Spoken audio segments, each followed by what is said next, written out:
Ndibasuje mwese mukomeje gutega amatwi The Horizon TV. Gibasuza nk'ibisanzwe ndi Fabrice Mporana nayo. Tuje makuru ari kugenda avuga hirya no hino ku isi. Amakuru mugiye tugituza guhera muri Republika Iharanira Demokarasi ya Kongo. Umuvugizi w'igisirikare cya Republika Iharanira Demokarasi ya Kongo Major General Sylvain Ekenge yatangaje yuko bahagaritse ibitero byose bagabaga ku mutwe wa M23. Byose turabyumva ku buryo burambuye. Nituhava turabwira yuko M23 yatangaje yuko yivanye mu duce yari yamaze gufata harimo n'agace ka Warikare. Byagenze gute? Byose turabyumva ku buryo burambuye. Nituhava turabwira amakuru y'imikino. Ikipe y'igihugu Rwanda Amavubi iri kwitegura ikipe y'igihugu ya Lesotho. Match izabera kuri stade Amahoro ni nyuma yuko Amavubi aheruka gutsindwa n'ikipe ya Nigeria. Izo ngingo z'ingenzi amakuru yacu agiye kwibandaho, gusa turaza tuzirambura mu kanya nyuma yo kumva abantu buno butumwa dutumikira abadutumye. Iyi ni inkuru mpamo ku bantu bifuza kwiga ururimi rw'Ikidage, by'umwihariko abari mu ntara y'Amajyepfo mu karere ka Huye. Uyu munsi ku itariki ya 4 Mutarama 2025, Deya Shrine Hub German Language Academy yakoreraga mu mujyi wa Kigali yamaze kwibaruka ishami mu karere ka Huye, aho babazaniye German Language Academy Huye Campus. Kuri ubu amasomo yamaze gutangira. Ku bantu biga mu gitondo no kwiga kuva kuwa mbere kugeza kuwa gatanu guhera ku isaha y'isa 2 n'igice kugeza ku isaha y'isa 5 n'igice. Abiga igicamunsi no guhera kuwa mbere kugeza kuwa gatanu guhera ku isaha y'isa 7 n'igice kugeza ku isaha y'isa 10:30. Ni mu gihe abiga nimugoroba nabo biga iminsi yose guhera kuwa mbere kugeza kuwa gatanu. Ni guhera ku isaha y'isa 11:30 kugeza ku isaha y'isa 2:30. Ni mu gihe abiga muri weekend bo biga kuwa gatandatu no ku cyumweru guhera ku isaha y'isa 2 n'igice kugeza ku isaha y'isa 10:30. Ni muze mwiga Ikidage mu byiciro bitandukanye birimo A1, A2, B1 na B2. Mu rwego rwo gutangira German Language Academy Huye tubaha ikaze, tubafitiye igabanyabiciro cyangwa se ibizwi nka discount mu ndimi z'amahanga, aho abanyeshuri bashoje ayisumbuye ndetse n'abiga kaminuza bemerewe kwiga kuri discount. Ikaze wiyigira ururimi rw'Ikidage kuri make, vuba, neza kandi heza. German Language Academy Huye Campus dukorera ahazwi nko mu Cyarabu, ni mu murenge wa Ngoma mu karere ka Huye, mu nyubako ya Arsenal Complex kuri etage ya 2. Duhamagare kuri 0790939824. Iyo nimero ushobora no kuyandikaho ubutumwa kuri WhatsApp.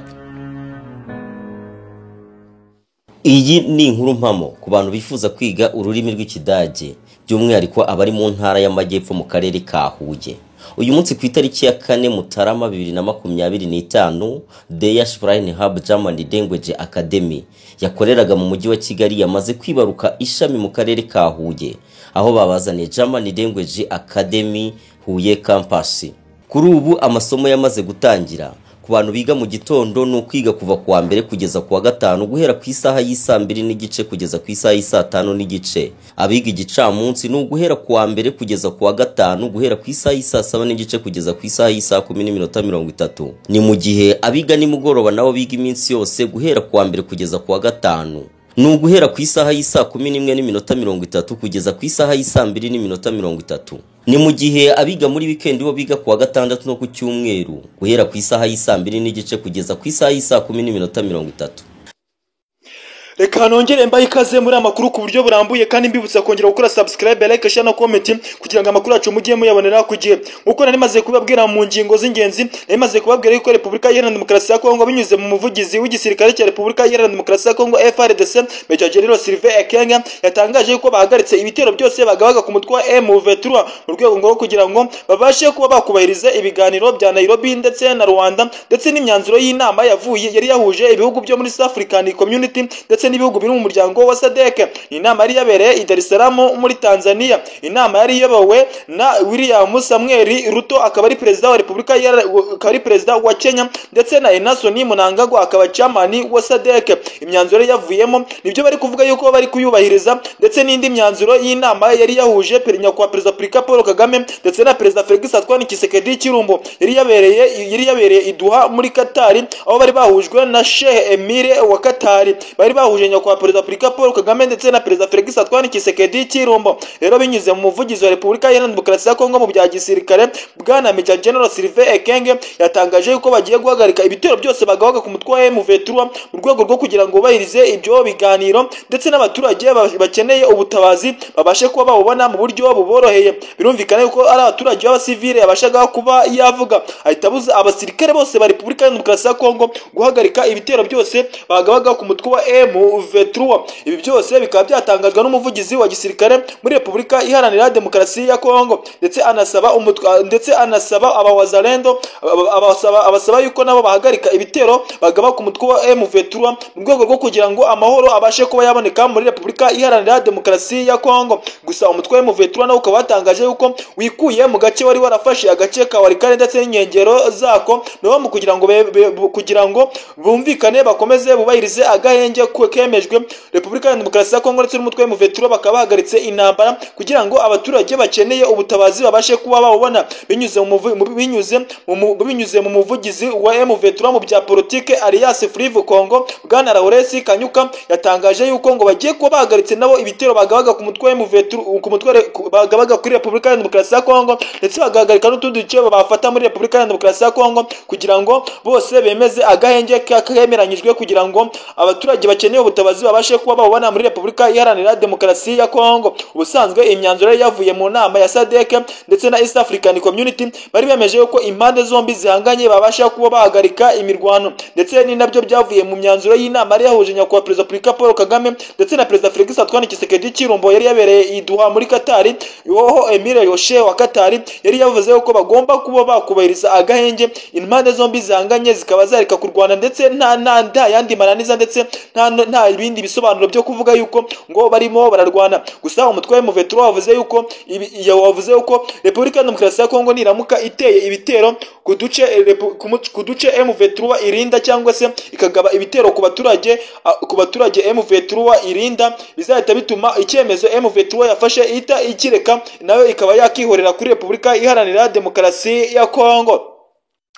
Mu makuru y'imikino ikipe y'Igihugu Rwanda Amavubi ku munsi igihe yakinaga n'ikipe ya Nigeria byarangiye ari ibitego bibiri by'ikipe ya Nigeria ku busa bw'ikipe y'Igihugu Rwanda Amavubi. Ni match yari yitabiriwe na nyakubahwa perezida wa Repubulika Paul Kagame ndetse n'umuryango we aho yari yazanywe na madamu Jeannette Kagame ndetse n'umukobwa wabo Ingabire Ange Kagame n'umugabo we Bertrand Ngengoma ndetse n'abuzukuru babo. Ni match yari iryoheye ijisho gusa byarangiye ikipe y'Igihugu Nigeria itsinze ibitego bibiri ikipe y'Igihugu Rwanda Amavubi. Ibitego byatsinzwe na Asman Victor umusore ukina mu gihugu cya Turukiya. Byarangiye rero ikipe y'Igihugu Rwanda Amavubi itsinzwe inarushwa n'ikipe ya Nigeria bitewe nuko babona ko ikipe ya Nigeria iri hejuru ikipe y'Igihugu Rwanda Amavubi afite byinshi byo kuba yakora kugira ngo ibashe kuba yakompetana na Nigeria kuko byagaragaye ko Nigeria iri hejuru. Ni gusa nuko champion ya Nigeria nayo iri hejuru y'u Rwanda. Mu gihe rero ikipe y'Igihugu Rwanda Amavubi imaze iminsi itsinzwe n'ikipe ya Nigeria, umutoza Adel Moroshe waruje vuba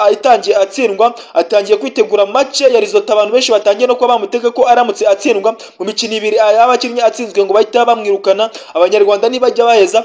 Gusa rero batangiye kwitegura ikipe y'Igihugu ya Nigeria kuba bakina, akaba ari match izabera mu Rwanda, ikaba izahera kuri stade Amahoro i Remera. Ni match twashishikariza kuba mwareba, akaba ari n'amakuru twari tubazaniye. General Fabrice Murana nayo mbashishikariza kumva buno butumwa dutumikira abadutumye. Ndabashimiye. Iyi ni inkuru mpamo ku bantu bifuza kwiga ururimi rw'Ikidage by'umwihariko abari mu ntara y'Amajyepfo mu karere ka Huye. Uyu munsi ku itariki ya 4 Mutarama 2025 Deya Shrine Hub German Language Academy yakoreraga mu mujyi wa Kigali yamaze kwibaruka ishami mu karere ka Huye, aho babazaniye German Language Academy Huye Campus. Kuri ubu amasomo yamaze gutangira. Ku bantu biga mu gitondo no kwiga kuva kuwa mbere kugeza kuwa gatanu guhera ku isaha y'isa 2 n'igice kugeza ku isaha y'isa 5 n'igice. Abiga igicamunsi no guhera kuwa mbere kugeza kuwa gatanu guhera ku isaha y'isa 7 n'igice kugeza ku isaha y'isa 10:30. Ni mu gihe abiga nimugoroba nabo biga iminsi yose guhera kuwa mbere kugeza kuwa gatanu. Ni guhera ku isaha y'isa 11:30 kugeza ku isaha y'isa 2:30. Ni mu gihe abiga muri weekend bo biga kuwa gatandatu no ku cyumweru guhera ku isaha y'isa 2 n'igice kugeza ku isaha y'isa 10:30. Ni muze mwiga Ikidage mu byiciro bitandukanye birimo A1, A2, B1 na B2. mu rwego rwo gutangira German Language Academy Huye tubaha ikaze tubafitiye igabanyabiciro cyangwa se ibizwi nka discount mu ndimi z'amahanga, aho abanyeshuri bashoje ayisumbuye ndetse n'abiga kaminuza bemerewe kwiga kuri discount. Ikaze wiyigira ururimi rw'ikidage kuri make, vuba, neza kandi heza. German Language Academy Huye campus dukorera ahazwi nko mu Cyarabu, ni mu murenge wa Ngoma mu karere ka Huye, mu nyubako ya Arsenal Complex kuri etage ya 2. Duhamagare kuri 0790139824. Iyo nimero ushobora no kuyandikaho ubutumwa kuri WhatsApp.